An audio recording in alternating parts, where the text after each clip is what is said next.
I'll circle back and we'll discuss that song. I can use your assistance. Yeah, we can talk. Cool. So 135. You want to do the intro, Rashauna? So this is the Rashauna Scott Show. No, I'm just kidding. The Todd Millionaire Capital Show, Todd Capital Millionaire Show, episode 135.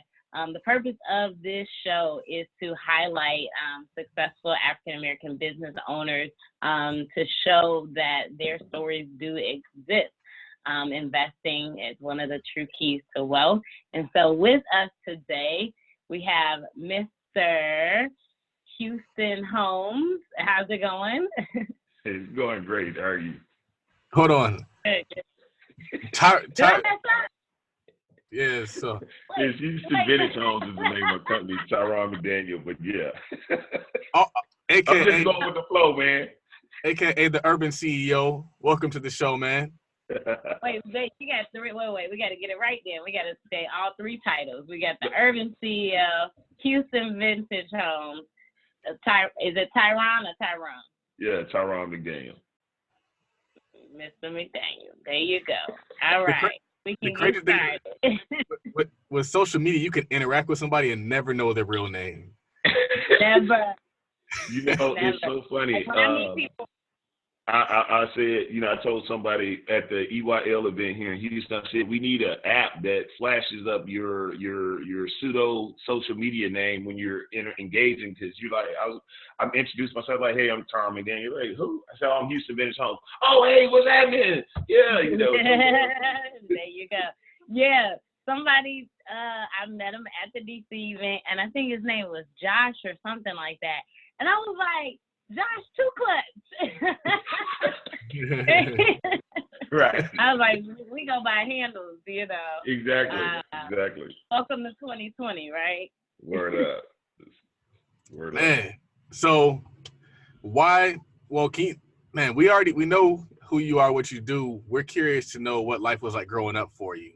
What did the beginning look like for you? Man, I grew up in here, born and raised here in Houston. Grew up in Fifth Ward, home of the Ghetto Boys, and you know, lower middle class. We primarily lived in some apartments in our neighborhood, and for years, my mom always wanted to buy a house. And so it's funny I'm in real estate now because I can think back to the challenges she had as a single parent, 5 kids, and the process she went through to try and buy a house. And I remember us getting turned down multiple times, and ultimately we purchased a home we were living in apartments in Fifth Ward, ultimately got a house there.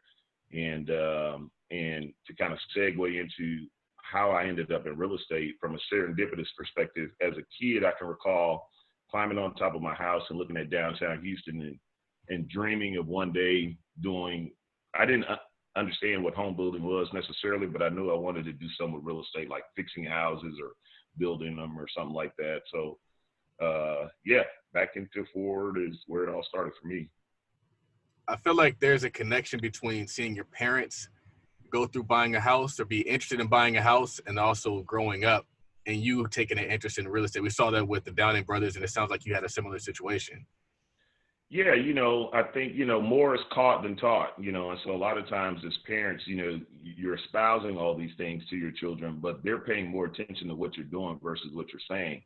And I'll never forget when we finally got approved for a mortgage, asking my mom, I was like, you know, how much does it cost for us to have a house? And she said it was like $350. And I think I was in the second grade at the time. And as crazy as it is, I was like, okay, how long do we have to pay for it? And she's like, well, it's a 30-year mortgage. And in the second grade, I was like, okay, 300 and something. And, you know, I can't recall what I used, but basically I kind of calculated payments over 30 years. And I was like, Mama, we're going to pay for this house like 2.5 times. And I'll never forget her words. Well, baby, I don't know. I don't understand all that, but I know our payments are this, and we finally got the house. And so I never forgot that, man. Wow. That's deep. Well, let me take it one step further. So, which we'll probably get to this at some point in the podcast here.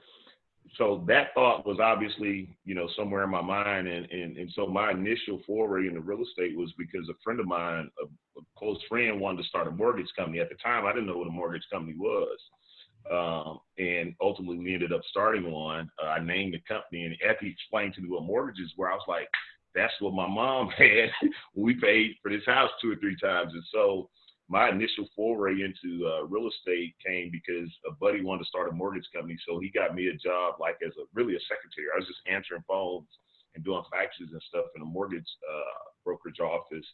And that was actually my introduction into the industry. And the reason why I said to my buddy, yeah, I'll do this, is because it was like I had an epiphany that took me back to being a kid. And that epiphany was, if you could understand the financing mechanisms behind real estate, then you could buy, build, or sell anything you want. So go learn finance, and that'll position you to be able to do whatever it is you plan to do later on. 100%. Absolutely. Yeah, and clearly you can get rich because, like you said, in the second grade, you were like, okay, well, we paying somebody 2.5 times, the house, what it's actually worth, what we actually bought it for. So, like you said, having that stick with you and then having the opportunity to work on the other end, I get it. It makes sense. How old were you at that time when you got the job? Well, let's see here. I was probably 24, 20. I think I was 25. I think I was about 25 years old at the time. The interesting thing about that is it kind of makes me think about how seller financing could work if you do it right. A lot of times, like, we have properties and we're like, hey, we could just rent to own this to a tenant, but we're always looking for a payment that's equivalent to the rent instead of making it like low enough where they think they're getting a deal and you just stretch it over a long enough term. And now you're getting that money forever. That's going to be double, triple the price of the home. It's kind of interesting. We look at it from that perspective. Most certainly. Well, at the end, being able to allow more people to experience home ownership is cool. I think the caveat to that is helping people understand. So owner financing is a tool. The challenge is the people utilizing the tool don't necessarily understand how to leverage it beyond getting into the house. You follow what I'm saying? So if you were able to get in the house using owner financing, in my opinion, that's just a mechanism to get you into the house, not to pay it off. So what you want to do is immediately have the understanding that maybe it's cash, credit, or job situation, whatever it was that prevented you from getting a conventional mortgage, or maybe it was just education, filling that gap or void so that you can then 2 years, 3 years into that particular, or maybe 5 years, whatever the time frame is, be able to get out of that financial instrument and maybe into some with better terms, shorten the term, shorten the payment, or lower the payment. So yeah, there's some education that should follow up with that, but right. I like it. Happen like that. Yep. So let's start from the beginning of your portfolio. Like, you're working at the mortgage company now, you're a secretary, you're answering questions, answering phones, you're figuring some things out, and you're like, hey, okay, it's time for me to, get in this game. Yeah. So for me, it was, from working in that office, I obviously saw that I could make pretty good money. So our next thing was to establish a mortgage company. So we started a company called the Mortgage Outlet in my buddy's little fit on the floor, busy efficiency apartment. And we took that company and we specialize in subprime loans. And so now I'm kind of dating myself actually, but so, those are what we did. So we did loans, and really we kind of catered to people in the community that had been shut out by traditional banking situations. I can recall doing refinance loans where we go and look at the house and we couldn't send the appraiser out because of the condition of the house. So me and my buddy would go and cut the grass. We pay somebody to do a little touch-up work so that the house would be in a good enough condition for the appraiser to not even just, deny the loan in and of itself. So, early on, I started to learn, I guess, creative financing in the context of getting people loans that the banks were going to say, okay, your property is not in good enough condition, or you don't have a 620 credit score, so we're not going to lend to you. So we made a niche. Back before was really a niche of working with people who didn't have stellar credit and who didn't have stellar properties. And as we began to do that, again, the only reason I got into finance was so that I could learn finance to we eventually be able to build and or sell real estate. So what began to happen is there will be situations we'd encounter where, let me go back. One of the things we started to do initially when we started our company is put out bandit signs, which back then nobody was doing bandit signs. Now we weren't saying buy houses. We were saying, you know, get home equity or get cash out of your home, things of that nature. But it was so funny because, you know, over time, bandit signs became a big deal. And me and my buddy's like, man, we just should have started a chloroplast plan and been selling the picks and shovels to all these people who are using them now. But that's how our business started, is putting out signs, and we actually started to get some opportunities to flip some properties because we'd have people call that are facing foreclosure. We didn't have time to facilitate a loan, and so, you know, we could wholesale that property. We didn't call it wholesaling back then. We just like, we can get it over here. We got a guy we know over here who wants to buy it, and we stand in between and make a small commission. And so that was when my eyes opened more to the possibility of not only could you do the financing, but, you know, you're being able to invest is right here within your grasp. You just got to change your mindset a little bit. Right. Mm-hmm. Nice. So you stay. So, go ahead. So I'm curious to know why you just kind of stayed in that one market and why you didn't look to go outside of that market. Every opportunity and every business kind of catered to where you were, kind of like casting your bucket where you are. So, well, actually we did. So initially it was that we were in the subprime lending space. Around that same period of time that we launched a mortgage company, I was dating someone who ultimately became engaged and became married. My wife was an electrical engineer at the time, but she also had a real estate license because on the weekend she thought it was cool to drive around and look at houses.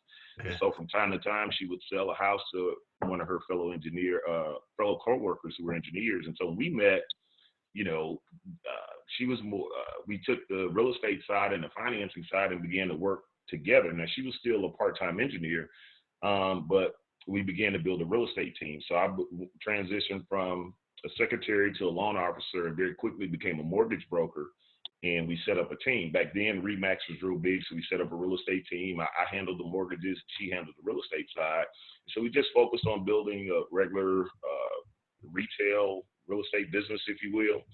And our focus was just on growing that. Expanding into other markets at that time just wasn't in our scope. You know, we're excited about, you know, 25, 26 years old, you got your own business, you know, you got your nice car, we got a house in the burbs, making great money.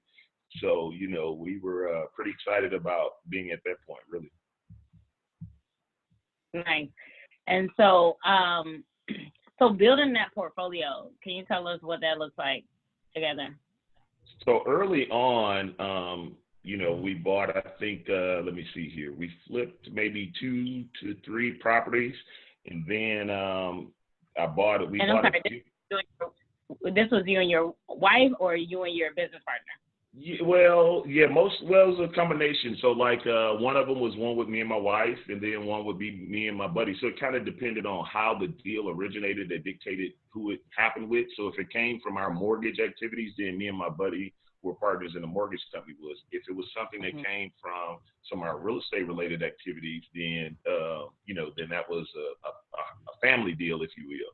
And shortly after that, my buddy, when he got married and made sure his wife had a license so that they could have their own little deals as well. But we ultimately, probably I think our third deal, we bought a small duplex for $42,000. We began to, you probably can't do this now, but back then, you know, we bought the property for 42, but when I was buying it, it would appraise for about 59 or so.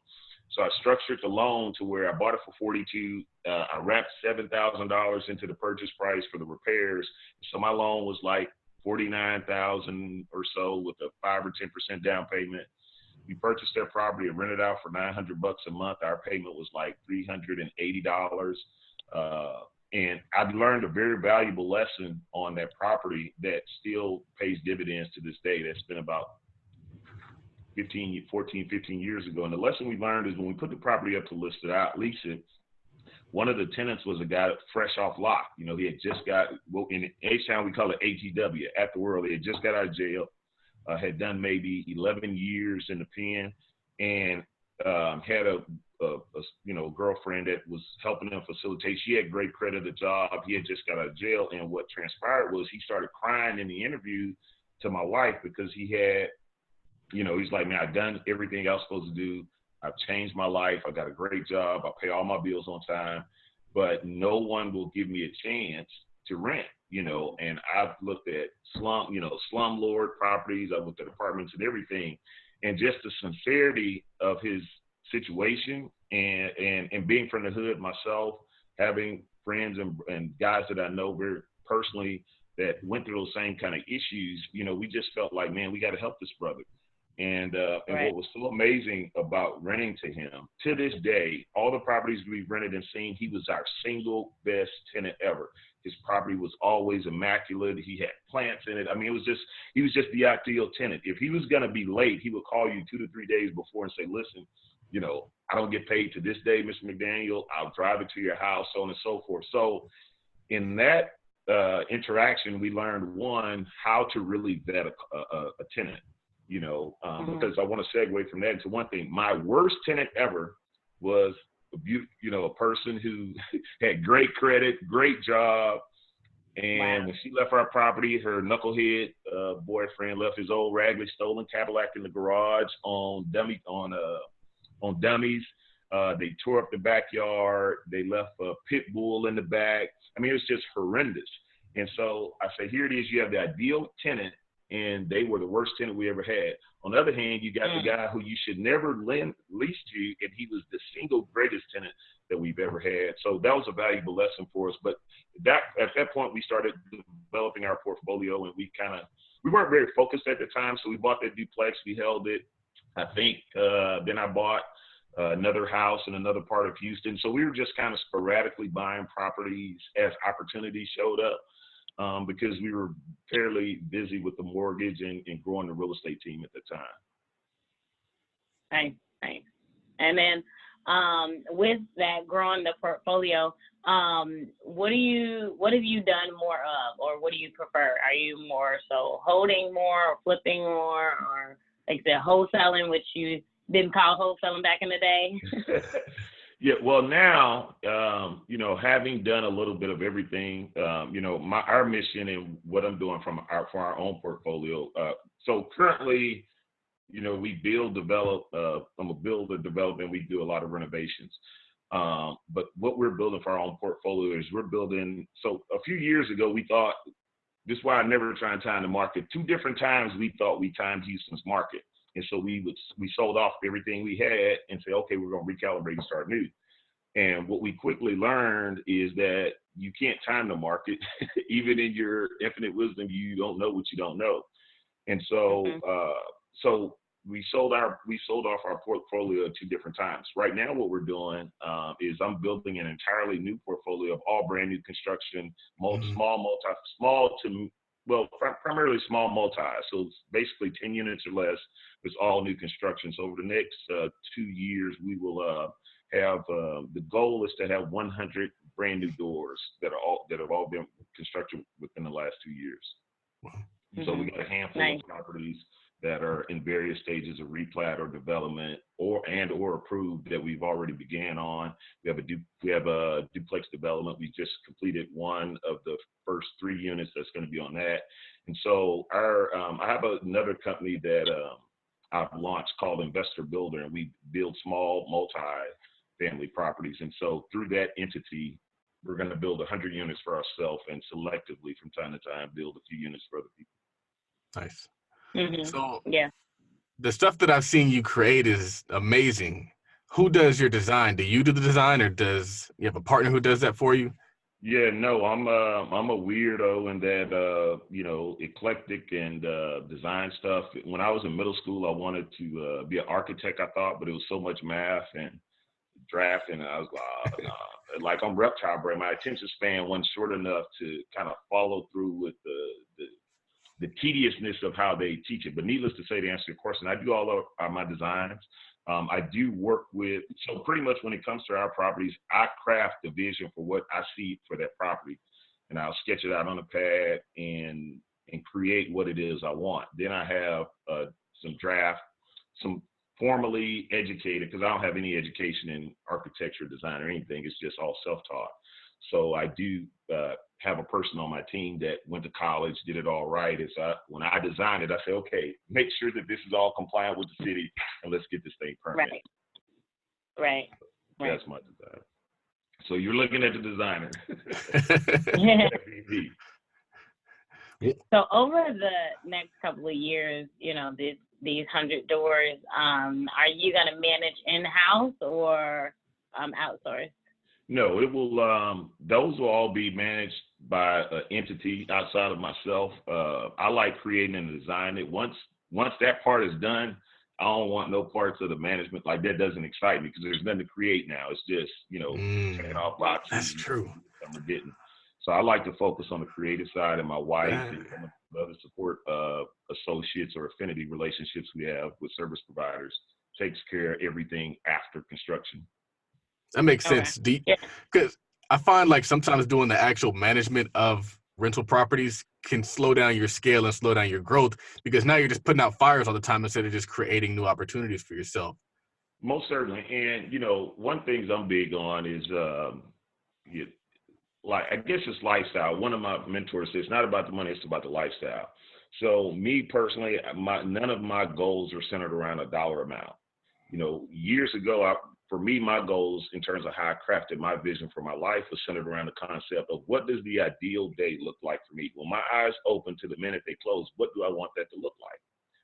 Mm-hmm. And that was never based on a dollar amount. It was only dollars were related to that was certain things that I wanted to have the capability to do. But beyond that, there's just a certain quality of lifestyle that I wanted to have. I wanted to coach my son's basketball team, train his classmates. I wanted to go hang out in my neighborhood and talk to kids who were like me, who looked up to the guys that had the Cadillac on elbows and big fat gold chains on, and those were who our role models were. So, so for me, because I'm a creative type, if I bog myself down with management minutia, then I take away from the quality of life I have. So I'm very cognizant of the things I want to do versus the things I don't want to have anything to do. In fact, when we hire people, your job description is based on a list that we write. So I hire a new person, like I'm about to hire a new person in the construction side. That person's job title is coming from a sheet of paper where I wrote down everything I no longer want to do. Right. That's their job title.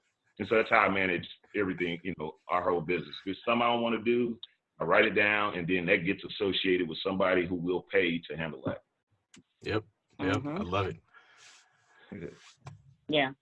And then you said, you'll hand it off to, you said some connections that your wife has, like on the property management side.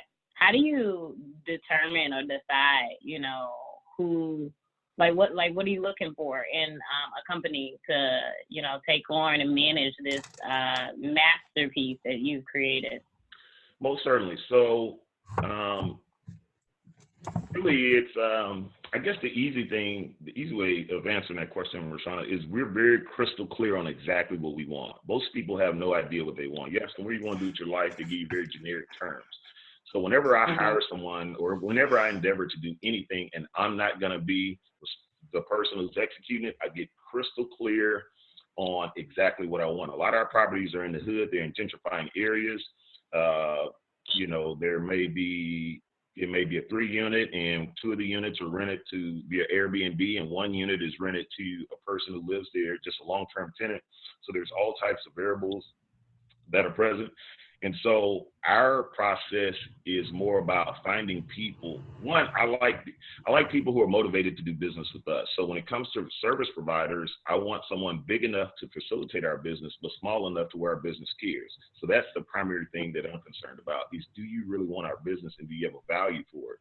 From now, it's kind of a prerequisite, or it's a given that you have the skill set to execute what it is that we desire to have done. So that's a given that transpires. So it's just more now becomes a relational kind of thing. The next thing, like most interactions like this are what I call a business marriage. Like, we got to interact. So are you personality wise, do our personalities mesh? Because you may figure out that I don't want to talk to this person 2-3 times a month. So regardless of how good they are at what they do, if I'm going to dread talking to them, then is it worth that dread? In some cases it is. So in some cases, it doesn't matter what the personality is. Their skill set supersedes those idiosyncrasies. But in other cases, depending on how much interaction we have to have, then, you know, we say, listen, we'll go to another place, because there's plenty of great service providers out there. You just got to find the ones that will mesh with how you work. So there's the skill set and the competency component. Then there's the relationship component. Is this someone that we can work with? And then the third component, which comes back to number one, is making sure that they're really, really good with working with the type of people that live in our properties or in the areas that we actually do business in. So if all three of those things check out, then, you know, generally it gives us the basis to establish a relationship to work together. Nice. So you mentioned that you invest in the hood. I have a few questions that kind of involve just that whole strategy, if you could call it that. But like, why are you so? Because I know you said that the more hood, the better. It's like you don't even want anything if it's not in the hood. What drives that? I mean, so, you know,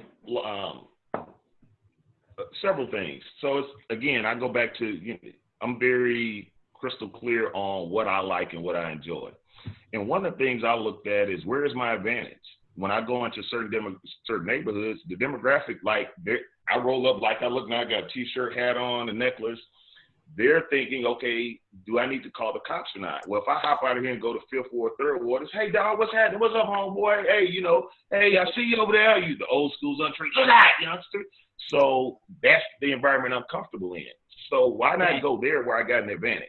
Why not go to the area where when I call the owner, say, hey, you know, my name is Tyron McDaniel. I grew up around the corner from your property. Right now, I build and develop in the area, and I know you've been contacted by many people, but, you know, I'd be interested in talking to you. When they instantly hear my name, they hear how I talk, there's that connection. Whereas if I'm in another area, there's no connection there, right? So why not go to the area where I have the advantage? Why not go to the area where people are excited that somebody looked like me is calling them about buying their house? Right. So for me, it was, why am I going out here to the burbs and these other areas where I got more barriers to entry, I got more hurdles to overcome? In order to get a deal, in some cases, I got to sell you on 2 or 3 things. Whereas I can go to another area and they're begging me to buy the property. They're excited that I want to buy the property. So very early on, I recognized that in our communities, we have an advantage. The only problem is we're running everywhere else, letting people that don't look like us and, you know, come into those areas, get those deals, and turn around and. Oh, man.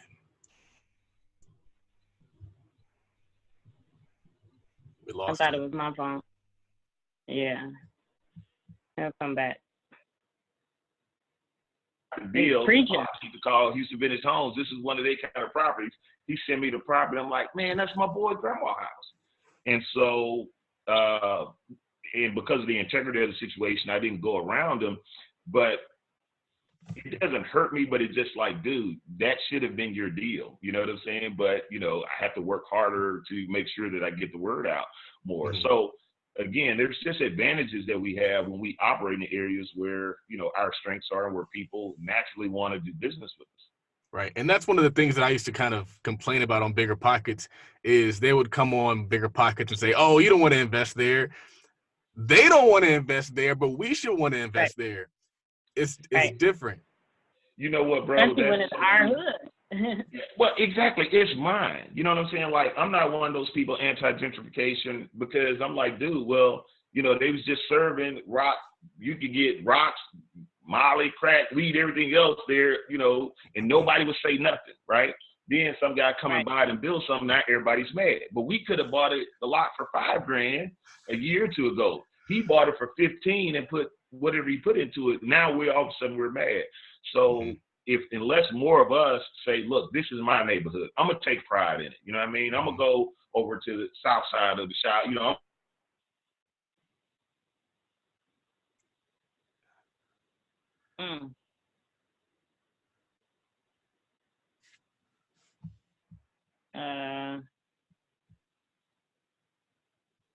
Can you hear? No, I can't hear him. Okay. He's flowing too. We should probably send a message. I hope we get it. Usually we get it. All right.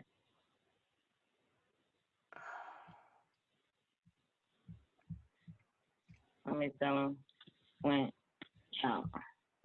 The question is, okay, yeah. So the question is, what are we gonna do? You know, so that's always been my thing. I'm not worried about what the next guy do. The question is, what am I gonna do? So, you know, it was destined for me to be in the hood, I guess. Yeah, I feel like I feel like one of the things, and it kind of speaks to like the bigger pockets kind of conversation, is a lot of times people hear the word gentrification and they just kind of use it as a blanket, where gentrification for you isn't the same thing as gentrification for them.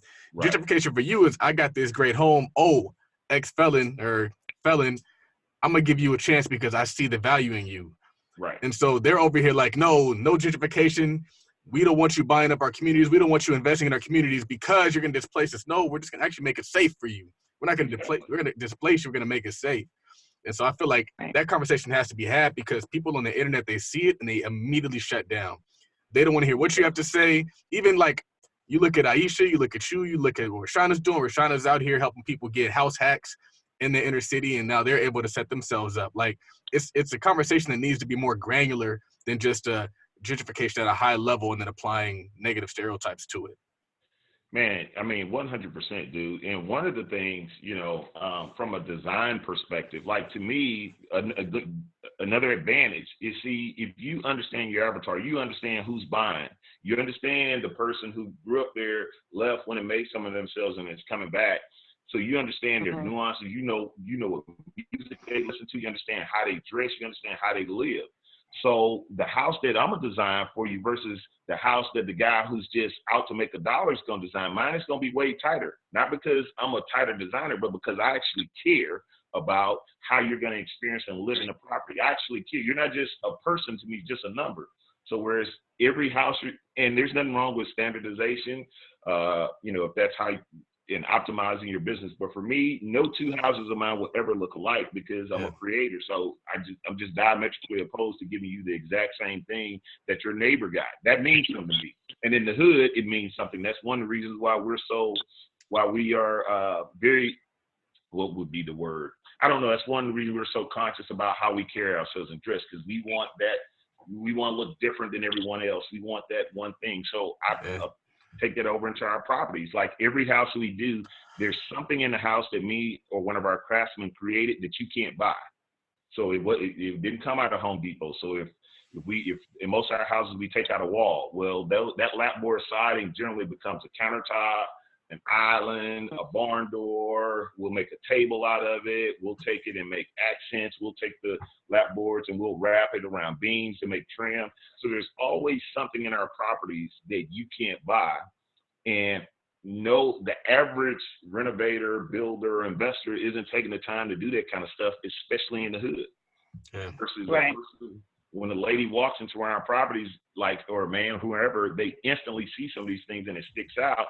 And, you know, on this topic, one of the things I can tell you makes me feel probably better than anything else, it isn't when, you know, I feel great when anyone recognizes what we do to a property, but there are the people that are in the neighborhood that come to me and say, man, thank you for what you've done. This house looks amazing. That makes me feel better than anything, because these people have watched this blighted house. They've watched squatters in it or whatever. And then they see the love and the effort we put into it, and they come and thank me. And sometimes it brings tears to my eyes, because people can tell me, oh man, I remember when so-and-so used to be here.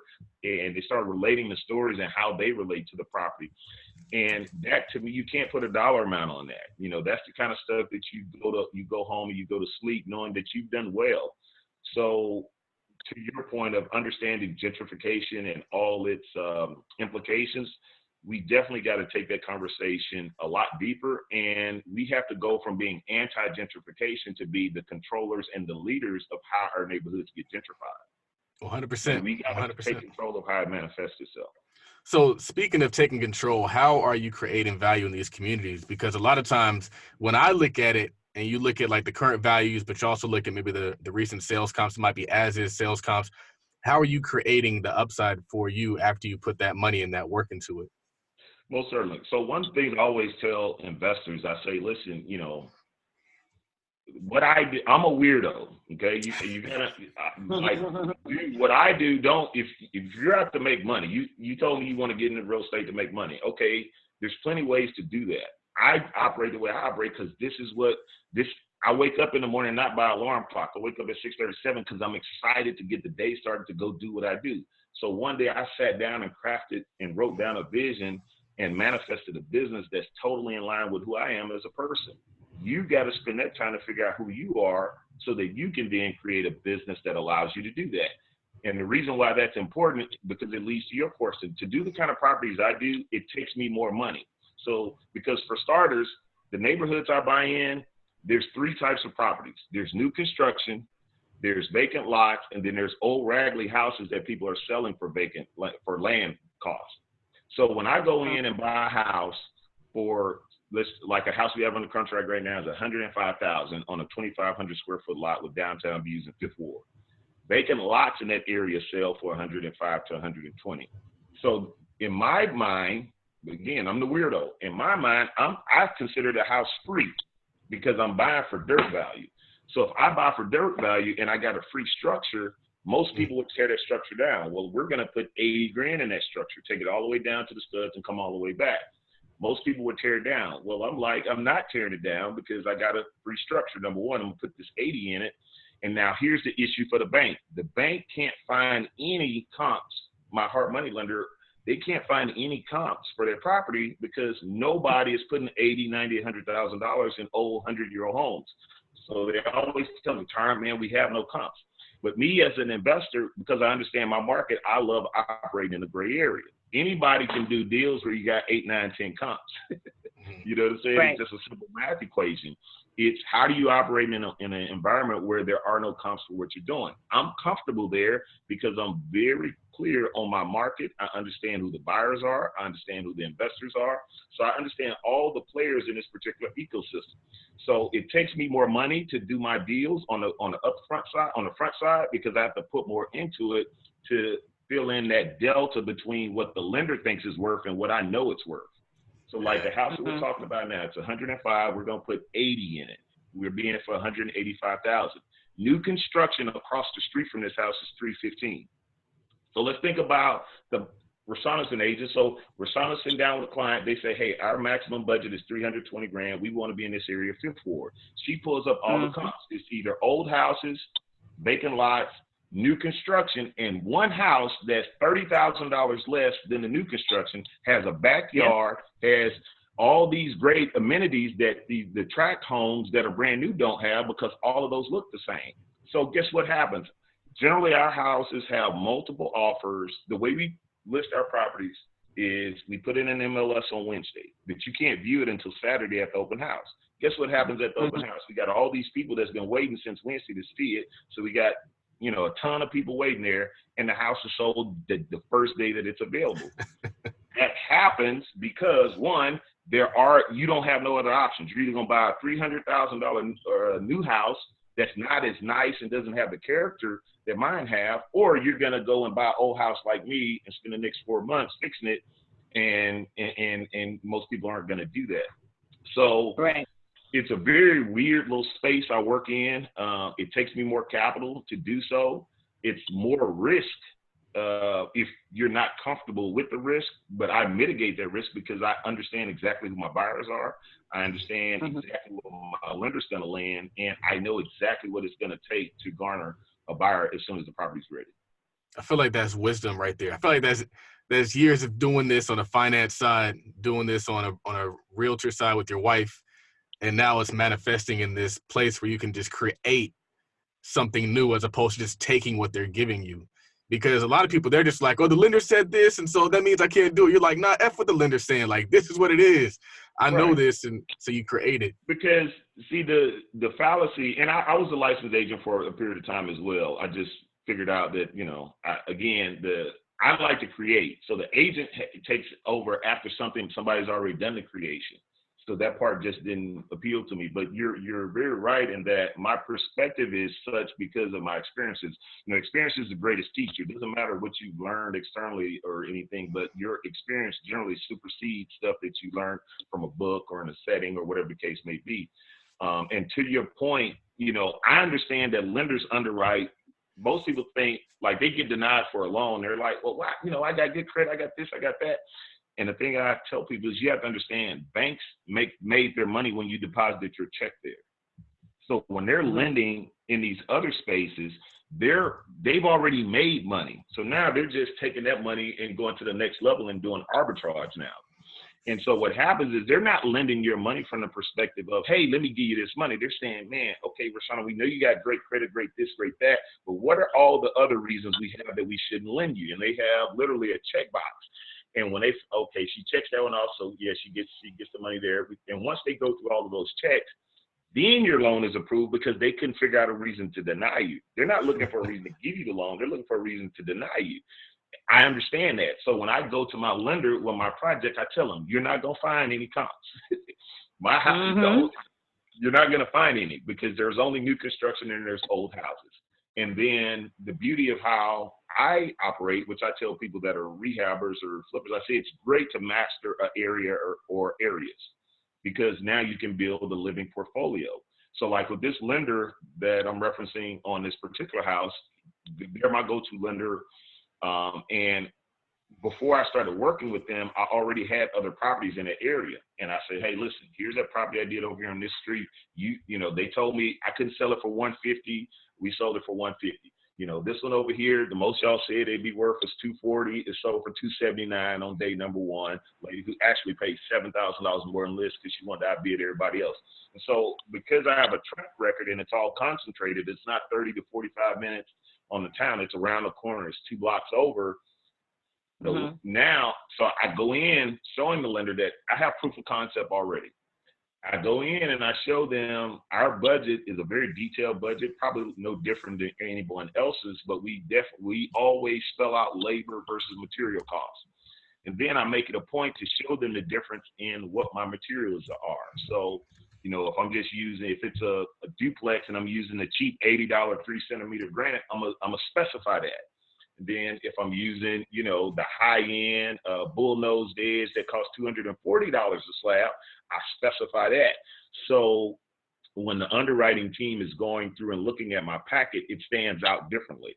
I always submit to them my comps, and I tell them why it's a comp. And like where most of our houses that are renovations are compared to new construction. So the underwriters want to know why. I say, okay, this is how I permitted it. And I show them how we permit. I show them I'm cool with the city of Houston. And I show them that every mechanical system in this house is brand new. Every piece of this foundation has been touched and, we lift our houses. So by the time they see the attention to detail and how we're not just somebody who woke up, saw Joanna Gaines and said, oh, we can do that too. Then they say, okay, it makes it easier for them to approve the deal. So long drawn out answer, but hopefully that appeases the question. When you go to banks, are you going to local community banks? You going to big banks? You going to regional banks, hard money lenders? Who are you talking to? So we have an assortment of ways we finance our projects. Over time, we've developed a really good relationship with one particular lender. Because here's what happens. So most lenders are like the bigger pocket guys, right? They're saying, hey, don't go into the hood, don't go in them areas, so on and so forth.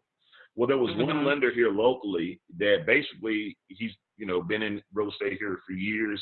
And the benefit of him being in real estate years is he didn't wake up 3, 4, 5 years ago and start lending money. So he understands, number one, what I call a real market. I tell people today, I don't listen to people who just been making money 4 or 5 years in real estate because this ain't a real market.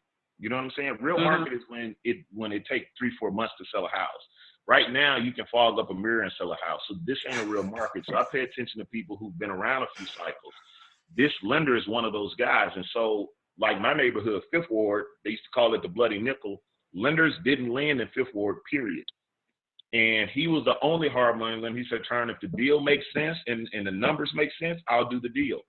And so he's my primary hard money lender that I utilize. We also utilize self-directed funds via self-directed IRAs. We have Okay.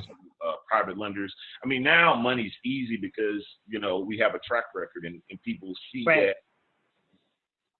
And experienced investors like the way we buy because I buy for dirt value, regardless of the structure that's on it. So if you're going to sell it to me for dirt, then I'll buy it. And because I don't care what the structure looks like, because I know how to turn it into whatever I can create, I've mitigated a lot of risk because most people that are buying, like the property I referenced earlier that I'm buying for 105, most people are spending $25,000 to $30,000 more to get the same type to get a property that has less potential than that one. So from an experienced banking or lending position, and a person who's been in Houston and you understand how fast Houston has grown, our deals are good-looking deals. Even though they take a lot of rehab, they're good-looking deals because worst-case scenario is you go over 10, 15, 20,000 on your budget. We started out with a buffer already because of the type of property we bought. So when worst-case scenario happens, as you guys both know, it always happens in real estate, our deal still works. You know what I mean? So like this deal that we're talking about, I told my hard money lender, I said, hey, this house will sell for $285 the day we listed. He said, I hear you, but I don't believe it'll go for no more than $240. For most deals, that deal is dead in the water. For us, that's still a deal that after 6 months, we would probably net $45,000 or so on a flip. And that's in a worst case scenario when really our ARV is $40,000 north of this worst case scenario they gave us. So back to what makes it easy for lenders to want to do business with us is, they're pretty deeply discounted, even when you factor in worst case scenario. I like it. Yeah. So with you guys having that $40,000 difference in the ARV, did you get the loan amount that you were looking for? Well, yeah, because lender's gonna lend 70%. So we'll be in it for $180,000 using their $240,000 number. That project still works. Let me just calculate it here real quick and tell you what it is. Let's see here. So they said 244 times 0.70 is 170,000. So our budget on that house is is 80,000 plus the 100. So we got to bring 15 grand. So it's going to take us about $22,000 to close on that property. Okay. And that's for a property with this size, scope of work, that's about par for the course. None of our, well, I can't say none. Very few of our rehabs are no money down deals. So I always tell people as well, I say, if you want to do the no cash, no credit, no money, yes, you can do it, but, it's a little bit more difficult to operate how we operate with that type of mentality. So nice.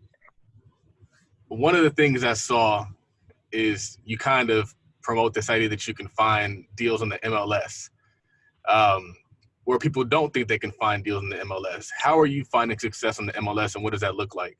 Okay, so the first reason, let me speak to this.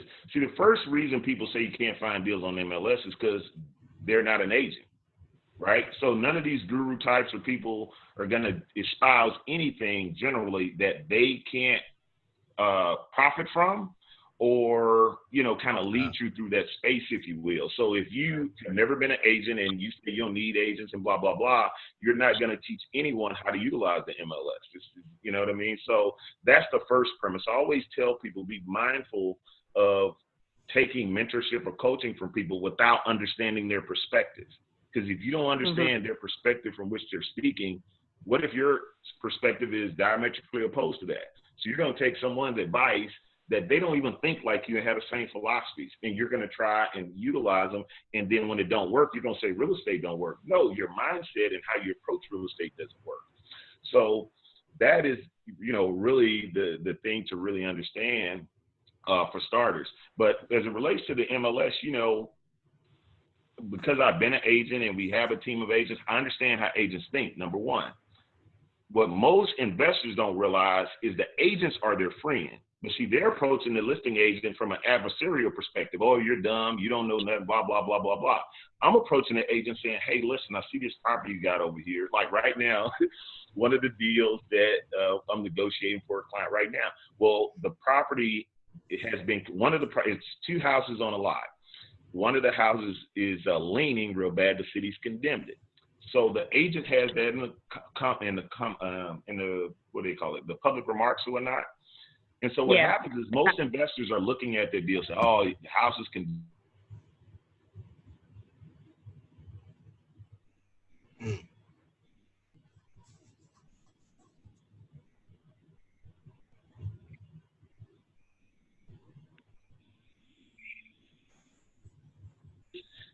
Based on our scope of work. Now, I never attack their price and say, I can't pay what you're asking. I always present what it is that I'm looking to do. So on that particular property, it was 2 properties. I say, hey, listen, I'm looking specifically for a property that has 2 structures on it, because we're going to renovate those 2 structures and turn them into something that's Airbnb quality. The reason why I explained that to you, Mrs. Agent, is because our scope of work says that we're going to invest no less than $150,000. Your list price right now is X. I'd love to pay you X because it's worth that.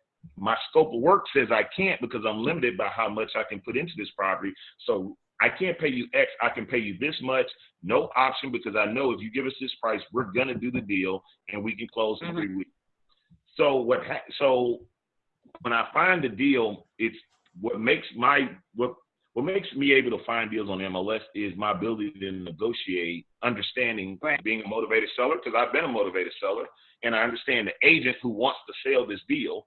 And the last part is I don't call an agent who just listed a property or, that's been on the market for 1 or 2 weeks trying to get some knee-jerk offer accepted. You know what I mean? So there's a little bit of a method to the madness, but there are tons of deals on the MLS. And it's just a matter of looking for them. And the last thing I'll say to that is the other reason most people don't have issues finding deals on MLS, because they don't know what they're looking for. See, they're looking for it already to be discounted, or they're just looking for the agent to have a house listed for $100,000, and they send them over a $40,000 offer with a proof of funds, and they think this, when a person denies that outright, then it's, oh, they're not flexible, they're not nothing. But they're not thinking about the agent. They're not thinking about the seller. And so you got to negotiating, sending knee-jerk offers. I call lowball offers knee-jerk offers, because when you get the offer, it's like, what? What are you saying? So there's more to negotiation than just sending crazy offers. And what I say is amateurs negotiate only price. You know what I'm saying? There's so much more to a deal. I'll give you your top dollar if you give me my terms. And so that's the last component, is really, really nailing down how to negotiate. You learn how to negotiate, you'll find deals anywhere. Right. So, man, so many gems in that right there. And then, of course, I can relate as a realtor, and having access to the MLS and seeing deals and having clients that want you to submit lowball offers, and all of that I related to. I like the point that you pointed out that, and I don't know what people think in today's market, like you said, a property that's been on the market a week or two, and they want to offer $40,000 for $100,000. Like what market is that? Because that is apparently it's not working in Houston. It definitely doesn't work in Chicago either. But like you said, there's a method. So you're looking at you're looking at properties that are You're looking at properties that are generally, 60 days or more on market? Well, so my searches, when I do a search, it isn't tied to date. I do area-based searches and criteria. So to kind of tell you guys the kind of properties I look for any property that has multiple structures on it, that's on a lot that's bigger than a single lot. So the average infill lot in Houston is a 50 by 100, 50 feet wide, 100 feet deep. So I'll do a search for 10,000 square foot or larger lots with houses on them that are $99,000 or less. And I go through every single listing looking for something that indicates opportunity. So it may be that the house is, like, a lot of people have this notion, think that it takes a lot of money to tear down houses and things of that nature. So I can recall a house we bought for $17,000 in our self-directed IRA. And at that time, lots over there were going for maybe $35,000 for people who are.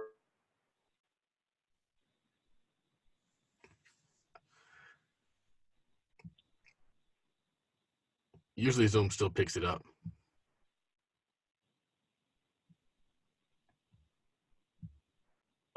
And the sellers had gotten a quote for $10,000 or $12,000, and they were just like, hey, we just need to get rid of this thing.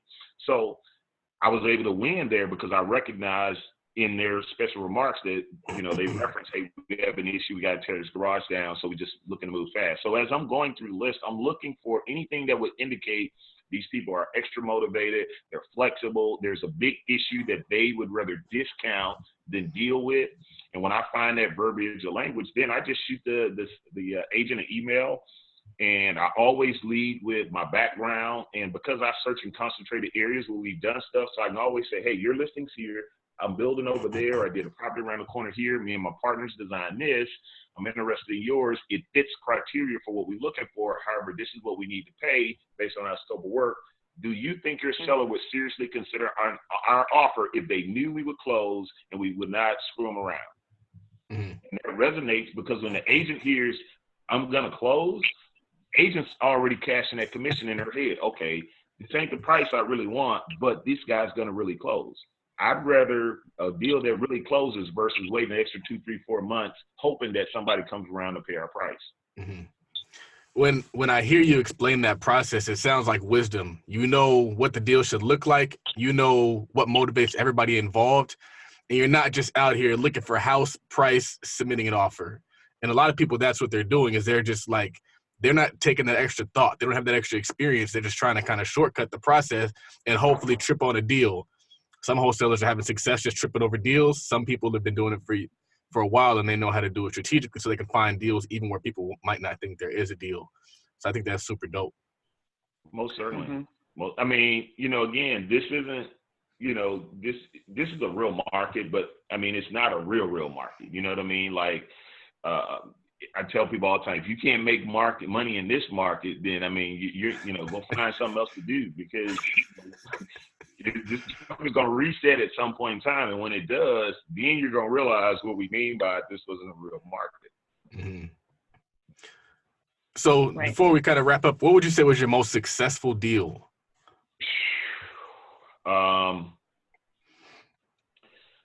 Man, you know, that's a hard question to ask, because every deal that we've done where we've been profitable and got out of, you know, when we wanted to get out of, it's been pretty dope. Shucks. I would say all of them we made money, man. I know that's not good. Right. Yeah, I was about to say, did you have any bad deals? Oh, please. What was the worst deal? Matter of fact, you know what? I'm going to answer that question like this. My single most successful deal was 5146 Higgins Street. It was my first big rehab. That house put its foot in my behind so many different ways and angles. It's ridiculous. In fact, we ended up giving that property back to the hard money lender that I borrowed the money from.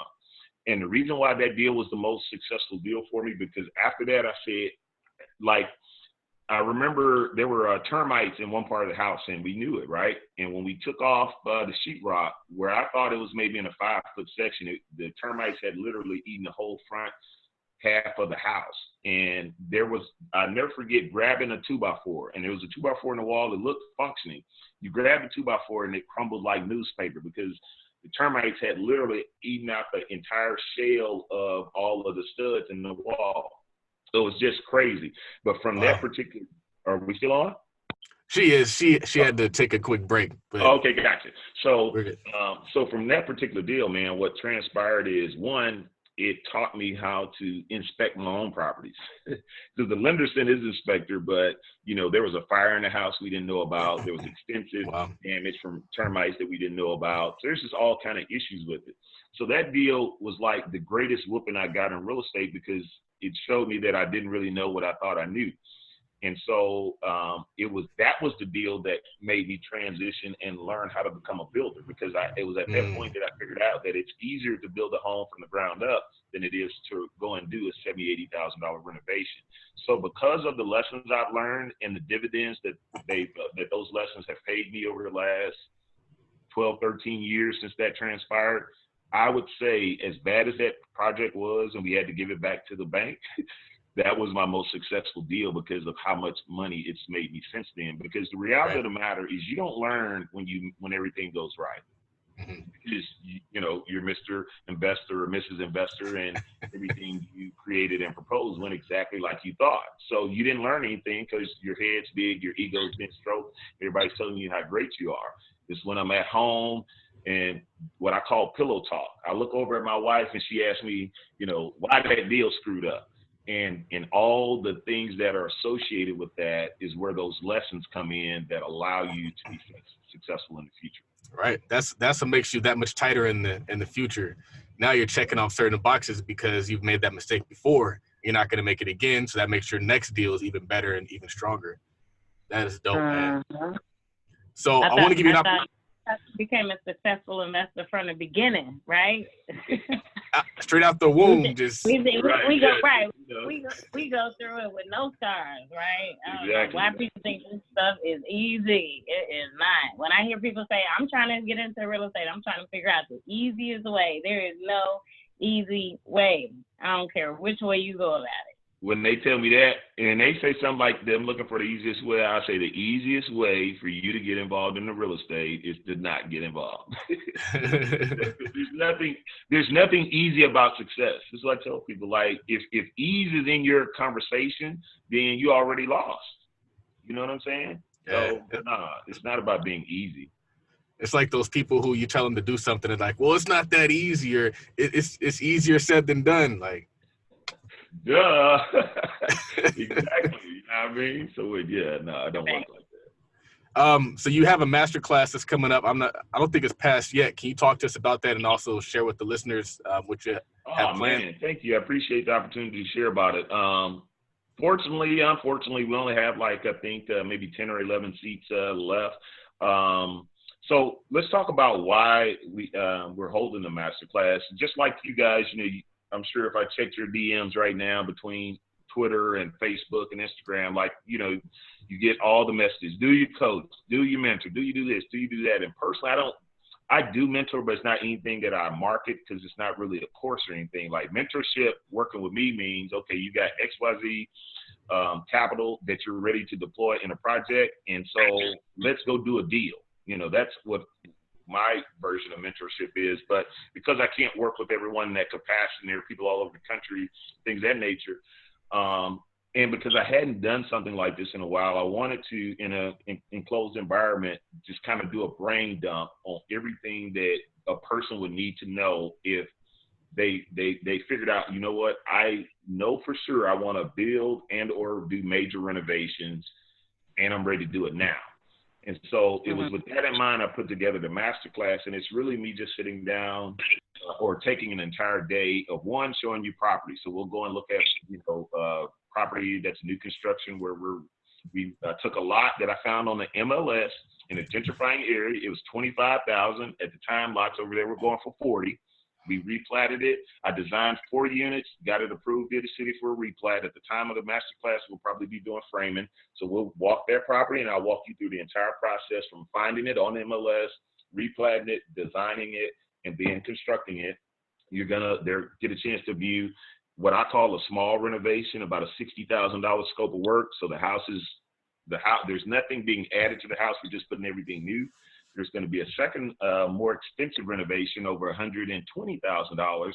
That is something that's going to be very groundbreaking because here in Houston is the largest marketplace in America for Airbnb.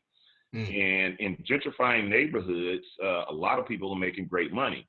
One of the challenges, going back to something we talked about earlier in terms of people being displaced in these areas, is real estate and or the building industry hasn't innovated to what's transpiring in the marketplace. And so with this design of this one home, it's a 2-bedroom, 1-bath house that I'm going to redesign into a 2-bedroom, 2-bath house, then do a 400 square foot addition. The 400 square foot addition is a 1-bedroom, 1-bath efficiency, and so in essence, the person who has this property, when you look and stand in front of the house, it'll look like a standard 322, but it's actually a duplex. And that duplex unit, the add-on unit will be able to be rented on Airbnb. And based on our projections, It'll cover the entire cost of ownership and probably net the owner somewhere between $700 to $1,000 a month. So we're going to walk through that whole process and see how it is we put that together. And the groundbreaking thing for that is that's going to be used as a little template to submit to the city to help foster more developments like this in our city and in other cities. So we're going to walk through that. So that's going to be the tour bus side. And then we'll sit in the room for about 5.5 hours and break down the details and the minutia of that so that you could execute that. So in a nutshell, that's what the master class is going to be. It's a $499 investment. It's going to be February the 22nd, which is a Saturday here in Houston from 9 to 7 p.m. And if you want more information on that, you can go to urbanbuilderschool.com. Yep. So we'll have that link in the show note. That is genius, man. You're literally giving somebody the opportunity to house hack via Airbnb. Yeah. Most certainly. Airbnb is more lucrative than the traditional house hack. So that's crazy. Genius. And then you're attracting more people to the city, you know? Like, I know there's a lot of people who live in Houston who aren't originally from Houston. And so now not only are you moving because there's housing, the cost of living is cheaper, but then the opportunity to make money, you know, have a real income from where you live. That's pretty cool. I like it a lot. Most certainly. I'm I'm really excited about it. To wrap up, we have a few quick questions we always ask. The first one is, who is somebody that you look up to and why? In the real estate space or just in general? Man, I'll say in general, because I want to know bigger than just real estate. Like, who is somebody that you look up to? Because I think that still would include real estate. Right now, and it's probably not the most politically correct answer, but right now, a person I'm really studying on a great level is Elon Musk. I was a big Tesla fan, and his story always resonated with me because basically he got screwed out of all his wealth. He got screwed out of a lot of it, and then there was just a lack of, from what I've seen, just a lack.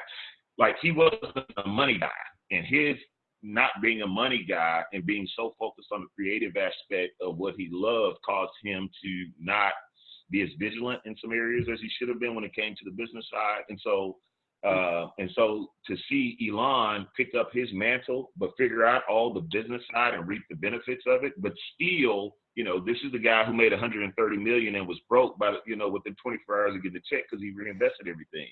So he still has a part of that Nikola Tesla that maybe isn't fiscally perfect, I guess we'll say. But needless to say, he has mastered enough of it for himself to be wealthy and then to allow his companies to proliferate. So I'm spending a great deal of time really kind of studying Elon and the things he's doing and how he's operating because I see some similarities in some of the things that I want to do going forward with that. So that would be the person that I'd say right now I'm studying most closely. Dope. Nice. What's your favorite business book? Or real estate book? By Napoleon Hill. All right. It's a classic. Very much so. And had a chance. Had a chance to meet his great grandson. A tremendous guy. A few different times. Spent some time with him.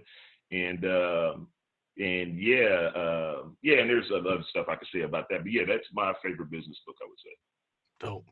Nice. What does success mean to you?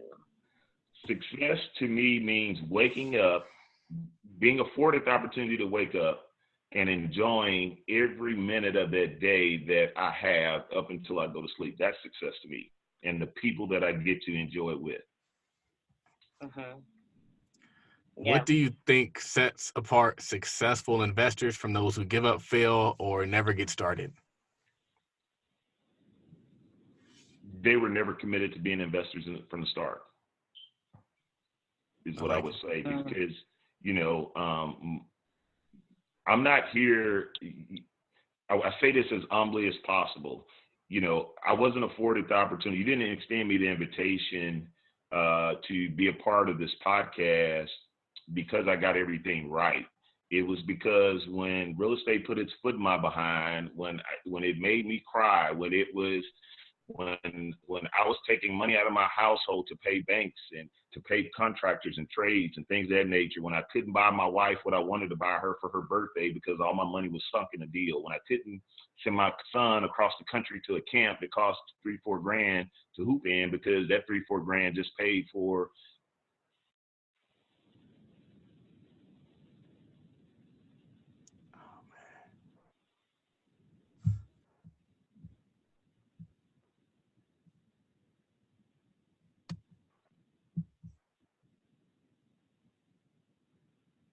I'm pretty sure. how much of a commitment level we're going to make to what it is we're doing to see our dreams. And, you know, you take the old 50 Cent moniker, get rich or die trying. The reason he attained the success is because he was willing to die for it. And it's not that you have to die to realize your dreams. You just have to be willing. In other words, you're going to go through whatever you need to go through to get there. When you have that type of resolve, the universe is forced. We're creators. We can speak stuff into the atmosphere, and the ether connects, and it to a certain degree, it has to manifest if you believe in that. So if that's the case, it means that the only thing that separates you from the attainment of your goals and your dream is TSR, time, space, and repetition. You spend enough time, you give it, and well, you invest the time. The space is doing it over how much time you're doing it, and the R, repetition. You just keep doing it until you win, and it'll happen. Do it till you win. Do it till you win. Where can people? That's a T-shirt, right? Do it till you win. I felt that. Love to tell you, I felt that. Okay. That's the header right there. We'll put that right at the front of the episode. Yeah, that's it. Do it till you win. Where can people find out more about you? Where can they support what you have going on, and where can they follow you on social media? Yeah, I'm on Twitter, the Urban CEO, on Instagram under Houston Vintage Homes. Those are the two best places to interact with me. I'm fairly active on both of those platforms, and yeah, that's where you can find me. It took me a while to connect the two to realize you were the same person. We got all these personalities. Social personalities, right? Got you. Most certainly. Well, hey, I want to thank you guys for having me on. It's truly been a pleasure to share, and I look forward to getting a chance to meet you in person, Rashauna, and Todd. I'll be out there in LA soon. Yeah. Gotta hit a rooftop, smoke a cigar, man. Most certainly do.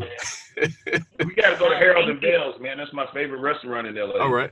I never been, but I definitely know the spot. Oh, so that's cool. Dog. Yeah.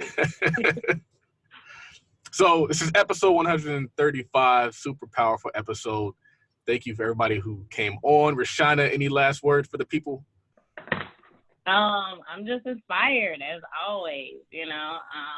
I know that, I need to pick up the phone when submitting them lowball offers. You can't just send an email, which I do anyway.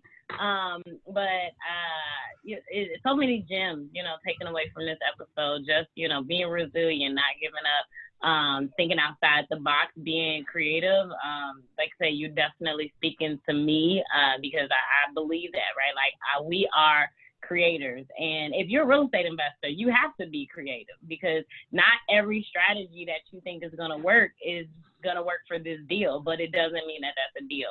But like you said, just keep trying until you don't give up. And I mean, I was literally taking some notes, like, leading with your background, when you are trying to get a deal and you're trying to convince people that you know what you're talking about and that you have this vision, that you can play out. And then also making sure that you focus on a specific area and that you can show your track record within that area, instead of having a house over here and a house over there and a house over there. Like, you can show that you are an expert within this specific area when you're trying to get things done, when you're arguing with the banks, or when you are taking deals to investors. I mean, every single thing matters. So I'm with it. So thank you so much for coming on. Clearly, like I said, I was taking notes. I'm going to go back and listen to this episode. And I might show up at the master class, I thought about it too. I might roll down to Houston, okay? Come on down. You know what I mean? And then we're going to have to do a live podcast then. Most certainly, yeah. Make it official. I'll be a guru for real then. Thank you so much for coming on. We appreciate it. Most certainly. Pleasure. Peace.